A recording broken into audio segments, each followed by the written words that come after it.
నంద్యాల జిల్లా డోన్లో వైసీపీ నేతలు దొంగల్లా గుట్టుచప్పుడు కాకుండా ఎంపీడీఓ కార్యాలయాన్ని ప్రారంభించారని ఎమ్మెల్యే కోట్ల జయప్రకాష్ రెడ్డి మండిపడ్డారు. డోన్లో ₹1.5 పంచాయతీరాజ్ నిధులతో మండల ప్రజా పరిషత్ కార్యాలయాన్ని నిర్మించారు. పదవీకాలం నెలలో ముగుస్తుందనగా ఎంపీపీ రాజశేఖర్ రెడ్డి హడావిడిగా కార్యాలయాన్ని ప్రారంభించారని ఆగ్రహం వ్యక్తం చేశారు.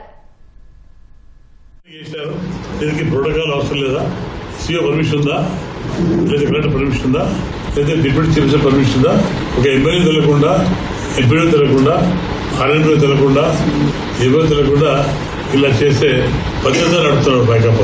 ఇది వాల్యూ లేదు. దీనికి ప్రోటోకాల్ ప్రకారం శాసనసభ్యులు కూడా ప్రారంభానికి రావాలి. ఆయన చేతుల మీద జరగాలి కాబట్టి మేము ఎమ్మెల్యే గారికి కూడా దృష్టికి తీసుకెళ్ళడం జరిగింది. పోయిన నెలలో ఫిక్స్ అయిన వెంటనే మళ్ళీ ఆ రోజుకు కష్టం అవుతుంది. 25 ఎమ్మెల్యేలు మన గౌరవ ముఖ్యమంత్రి గారు మన జిల్లా పర్యటన ఉన్నారు. సిఓ డిప్యూటీ సిఓ అందరూ పూర్తిగా వాళ్ళు ఈ కార్యక్రమంలో ఉంటారు కాబట్టి వాళ్ళు హాజరు కావడానికి ఇబ్బంది అనే ఆలోచనతో ప్రస్తుతం అప్పుడు వాయిదా పడింది. పై అధికారులకు ఈ విధంగా అనుమతి లేకుండా ప్రారంభించడం జరిగింది కాబట్టి వీళ్ళపైన చర్య తీసుకోవాల్సిందిగా ప్రభుత్వం దృష్టికి, మన అధికారుల దృష్టికి తీసుకెళ్ళడం అనేది.